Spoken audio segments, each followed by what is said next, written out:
Every time you watch someone play for money on a game show, you think you understand the stakes. You don't. Not this time. The timer had just run out. The board was frozen. The number 199 sat glowing in blue digital light on the fast money scoreboard. And for a half second, the studio did what studios do. It held its breath, waiting for the host to deliver the bad news in some charming way. Waiting for the polite groan, waiting for the moment to pass. But Marcus Jeffries didn't groan. He didn't slump. He didn't do any of the things that people normally do when they lose on a game show by 1 point. Instead, he turned away from the podium, looked at his 11-year-old daughter Alyssa sitting in the family row, and his legs gave out.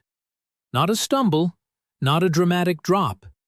His knees simply stopped working, the way a structure fails when the last bolt shears off. He went down hard, one hand catching the edge of the podium, the other reaching toward his daughter, and the sound his body made hitting the stage floor was the sound no one in that studio would forget.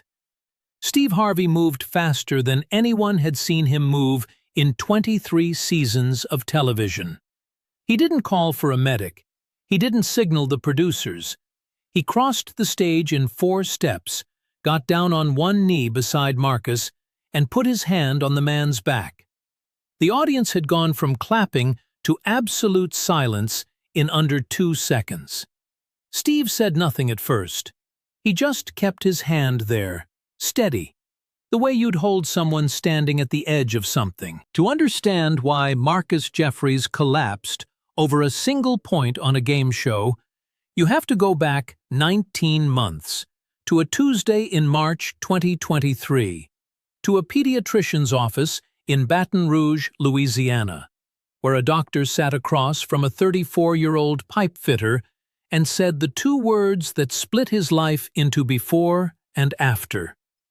Alyssa had leukemia, acute lymphoblastic leukemia, the most common childhood cancer, which sounds almost manageable until you hear the treatment plan. 2.5 years of chemotherapy, 146 hospital visits in the first phase alone, and a total estimated out-of-pocket cost, after insurance, of $74,000. Marcus had insurance through his union. It covered 80%. The remaining 20% might as well have been $1 million, because Marcus Jeffries earned $52,600 a year before taxes, and he earned it alone. Alyssa's mother, Denise, had left when Alyssa was 3. Not in the dramatic way, no fight, no letter, no slamming door. She just stopped coming home from work one Friday, and by Monday, her side of the closet was empty, and there was a text on Marcus's phone that said, "I can't do this. I'm sorry." He never heard from her again. He never filed for child support. He didn't have the money for a lawyer, and didn't have the energy to chase someone who didn't want to be found. He raised Alyssa by himself, working 6 days a week, dropping her at school at 7:15 every morning, and picking her up from his mother's house at 6:30 every night. His mother, Lorraine, was 69. She had arthritis in both knees so severe that some mornings she gripped the kitchen counter and breathed through her teeth just to stand upright. But she watched Alyssa every afternoon without complaint, helped her with math homework, braided her hair, taught her to make cornbread from memory, because Lorraine's eyes were getting too bad to read the recipe card anymore. When the diagnosis came, Lorraine sat in the car outside the doctor's office and prayed for 40 minutes while Marcus sat inside and listened to words like protocol and remission rates and port insertion. When he finally came out, Lorraine looked at his face and said, "How bad?" Marcus said, "It's going to be fine, Mama. It's very treatable." He smiled. That was the first lie. The second lie came in June, when Marcus told his foreman he needed to cut back to 4 days a week. He said it was because his mother was having health problems and needed help around the house. He didn't mention Alyssa. He didn't mention cancer. He didn't mention it because in his world, the world of union pipe fitters in southern Louisiana, you do not bring your problems to the job site. You show up, you work, you go home. Marcus had learned this from his own father, who had worked offshore rigs for 31 years and never missed a shift, not even the day his wife had a stroke. His father's lesson was simple and brutal. The job doesn't care about your life, so don't give it the chance to take both. Cutting to 4 days cost Marcus $840 a month. He made up part of it with side jobs on Saturdays, small plumbing repairs, water heater installations, things he could quote cheap and finish fast. But the medical bills were coming in faster than the side money. The first round of chemo cost $8,400 out of pocket. He paid $3,200 of it and set up a payment plan for the rest at $220 a month. By August, he had a second payment plan with the hospital's imaging department for $185 a month. By October, there was a third, $167 a month to the oncology group for lab work that his insurance coded as out-of-network, because the in-network lab was 40 miles away, and Marcus couldn't make the drive on treatment days and still pick Alyssa up from his mother's house before dark. Alyssa knew she was sick. She was 11, not stupid. She knew the port in her chest was not normal. She knew the drives to the hospital were not checkups. But she pretended not to know the money part, right up until the night she heard her father on the phone in the kitchen at 2 in the morning, talking to someone about refinancing the house, and his voice cracked in a way she had never heard before. She didn't get out of bed. She lay there, staring at the glow-in-the-dark stars her father had stuck to her ceiling when she was 5, and she made herself a promise. She would not make this harder for him. She would not cry at the hospital. She would not complain about the nausea. She would not ask for things. When friends at school asked why she wore a headband every day, she said it was fashion. When her hair started coming out in the shower, she cleaned the drain herself so her father wouldn't see it. Marcus found out about the drain 2 months later when the shower clogged. He knelt on the bathroom floor and pulled the drain cover off and stared at what was inside. And he put his forehead against the edge of the tub and stayed there for a long time. He didn't cry. He hadn't cried since the diagnosis. Something in him had decided that if he started, he wouldn't stop. And if he didn't stop, he couldn't work. And if he couldn't work, Alyssa didn't get treatment. The Family Feud application was Lorraine's doing. She had watched the show every weeknight at 7 p.m. for as long as anyone could remember. She filled out the online form herself, pecking at the keyboard with 2 fingers, squinting at the screen. In the section that asked why the family should be selected, she wrote 4 sentences. The producers would later say those 4 sentences were the reason the Jeffries family was chosen from over 14,000 applicants that quarter. What Lorraine wrote has never been made fully public, but a producer who spoke to a reporter after the episode aired said it contained the line, "My son has not slept a full night in a year, and he still gets up singing so his daughter won't worry." Marcus brought his mother, his cousin Terrell, Terrell's wife Shanice, and Alyssa. The trip to Los Angeles cost $2,100 for flights and the hotel. Money Marcus pulled from a credit card he'd been keeping at 0 for emergencies. This was, he decided, an emergency. Alyssa had never been on a plane. She pressed her face against the window during takeoff and said, "Daddy, we're inside a cloud." And Marcus almost broke right there at 32,000 feet, because he realized that his daughter, who had been stuck with needles 84 times in the past year, still had the capacity to be amazed by a cloud. On set, Marcus was focused. He was good at the game. He was fast on the buzzer, confident with his answers, and his family backed him up. The Jeffreys beat the Washingtons in the main rounds convincingly. When it came time for fast money, Marcus and Terrell were selected. Terrell went first and scored 61 points. Solid, not spectacular. Marcus needed 139 to hit 200. He stepped up to the podium. Steve read the 5 questions. Marcus answered quickly, cleanly, instinctively. The answers locked in. The board revealed the scores one by one. 14, 27, 31, 42, 24. The total climbed. It hit 185 with one answer left. Then 199. 199. The studio fell completely silent. The numbers sat there on the board, blue and final, and the audience understood before Marcus did. 1 point. He had missed $20,000 by a single point. The answer that fell short was, "Name something you find in a junk drawer."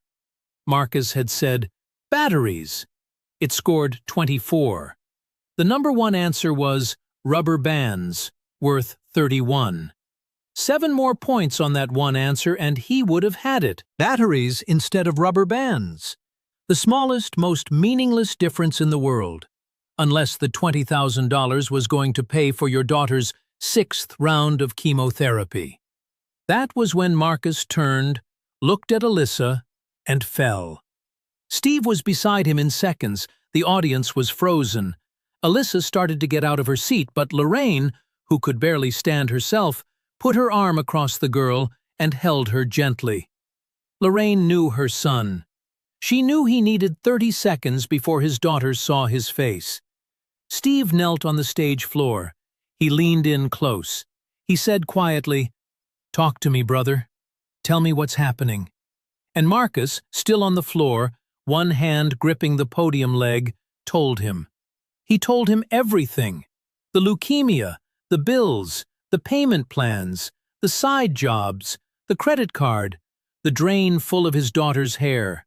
He told him in broken sentences, half-whispered, with the microphone catching just enough for the control room to hear. A producer later said that 3 people in the booth started crying within the first minute.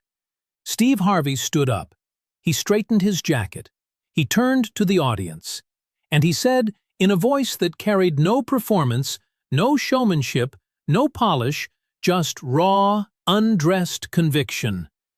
"This man is not crying because he lost a game. This man is on this floor because he has been carrying his daughter's life on his back for 19 months. And nobody helped him. And the one time he asked the universe for a break, the universe said, 199. I'm not accepting that. I am not accepting that." The studio fell completely silent for the second time. Steve reached down and helped Marcus to his feet. Marcus stood, unsteady, wiping his face with the back of his hand, and Steve held his arm and looked at him the way a father looks at another father. "5 words, man," Steve said. "Your baby's gonna be all right." Marcus's chest heaved. He grabbed Steve's hand with both of his. The audience broke. Not into applause, into something messier than that, something that sounded like 400 people deciding at the same moment that they could not sit quietly in their seats anymore. But Steve wasn't done. He held up his hand, and the audience went quiet again. "Marcus, I want you to listen to me carefully. The show is giving you the $20,000, the full amount. I don't care about the scoreboard. That board says 199, but I say 200, and on my stage, my number wins." Marcus staggered backward. Terrell caught him. Shanice covered her face. Lorraine, in the family section, pressed her hands together and looked up at the ceiling, and her lips moved without sound. And anyone watching knew exactly what she was saying. But Steve wasn't done. I also want you to know that I have spoken to some people during the break. The Steve Harvey Foundation is going to cover Alyssa's remaining treatment costs. All of them. Every bill, every lab, every scan. You're not paying another dime for your daughter to get well. The sound that came out of Marcus Jeffries was not a word. It was the sound of a man putting down something so heavy that his body had forgotten what it felt like to stand without it. His knees buckled again, but this time Terrell and Steve were on either side of him, holding him up. And Alyssa finally broke free from Lorraine's arm and ran across the stage and wrapped herself around her father's waist and pressed her face into his shirt. Marcus put his hand on the back of her head, on the headband she wore every day, and he held her so tightly that a cameraman named David Okonkwo, who had worked the show for 9 years, set his camera on the floor and walked off set because he couldn't see and couldn't breathe and couldn't pretend to be professional about what was happening in front of him. Then the Washingtons moved. The whole family, all 5 of them, crossed the stage without a word. Janelle Washington, the matriarch, took Lorraine's hands and helped her stand up from the chair. And the 2 women, strangers, competitors, separated by a game that no longer mattered, held each other. Janelle's husband, Derek, shook Marcus's hand, pulled him into a hug, and said, close to the mic, "Brother, we were praying for you the whole time. We didn't need that money. You did." Steve turned to the camera. He stepped forward until his face filled the frame. "I want to talk to everyone watching at home right now. There are single parents out here drowning, not because they're weak, not because they made mistakes, because the cost of keeping a child alive in this country can break a family in half. And we sit here, and we watch it happen, and we say, that's just how it is. No, that is not how it is. That is how we allow it to be. Check on the single parents in your life. Don't ask if they need help. They'll say no. Just help. Show up with groceries. Pay a bill. Sit with their kids so they can sleep. Do something." The audience stood, every single person. The ovation lasted over 2 minutes. Steve didn't try to wrap the show. He let it happen. The episode aired on a Tuesday evening at 7 p.m. By midnight, a 22-second clip of Marcus collapsing and Steve kneeling beside him had been viewed 2.8 million times on TikTok. By the end of the week, the full segment had crossed 27 million views across platforms. The hashtag #199isenough trended for 4 days. Ellen DeGeneres' production company reposted it. Dwayne Wade shared it with the caption, "This is fatherhood." A GoFundMe created by a stranger in Ohio raised $412,000 in 11 days. Marcus donated $280,000 of it to St. Jude Children's Research Hospital and used the rest to pay off every medical debt he had accumulated since the diagnosis. $74,318 in total, down to the last cent. 3 months later, Alyssa completed her 6th round of chemo. Her scans showed a 94% reduction in abnormal cells. Her oncologist used the word remarkable. Marcus took the day off work, the first weekday he had taken off for something other than a hospital visit in over a year, and drove Alyssa to the lake where he used to take her fishing when she was small. They caught nothing. They didn't care. 7 months after the episode, Marcus testified before a Louisiana State Health Committee about the financial burden of childhood cancer on single-parent households. He brought Alyssa's medical binders, 4 of them, each 3 inches thick, filled with billing statements, insurance denials, payment plans, and collection notices. He stacked them on the witness table and said, "This is what fighting for your child looks like in America. This is the paperwork of love." The committee advanced a bill requiring insurance companies in Louisiana to cap annual out-of-pocket costs for pediatric cancer treatment at $4,000. It passed the full legislature by a vote of 31-7. A year after the show aired, Alyssa was in remission, full remission. She went back to school full-time. She stopped wearing the headband. Her hair, which had come back in soft, dark curls, was shorter than before, but thick and growing. She told a reporter from the Baton Rouge Advocate that her favorite thing about being better wasn't going back to school or getting to eat whatever she wanted again. It was hearing her father sing in the morning. "He stopped singing when I got sick," she said. "He didn't know I noticed, but I did." Today, Marcus still works as a pipe fitter. He still picks Alyssa up from Lorraine's house, though now Lorraine has a new chair, one that lifts her to standing, paid for by Marcus with money he no longer has to choose between his mother's comfort and his daughter's medicine. The credit card is back at zero. The shower drain is clean. On Marcus's nightstand, there is a small framed photograph from the Family Feud stage. Not the moment Steve made the announcement, not the standing ovation, not the Washingtons crossing the stage. The photo is from earlier in the taping, before the game started, before any of it happened. In it, Alyssa is pressing her face against the airplane-style window of the studio door, looking at the set for the first time, and Marcus is standing behind her, watching her look, and his face holds the expression of a man who has brought his daughter to a place where, for one day, the only thing she has to worry about is whether the buzzer works. The scoreboard read 199. But there was never a world in which that man walked off that stage with less than everything. Sometimes the measure of a father is not in what he wins. It is in what he refuses to let his child lose. If this story hit you somewhere deep, hit that subscribe button right now and turn on the bell. Every story on this channel is real, and every single one matters. Subscribe, because someone out there needs you to share the next one.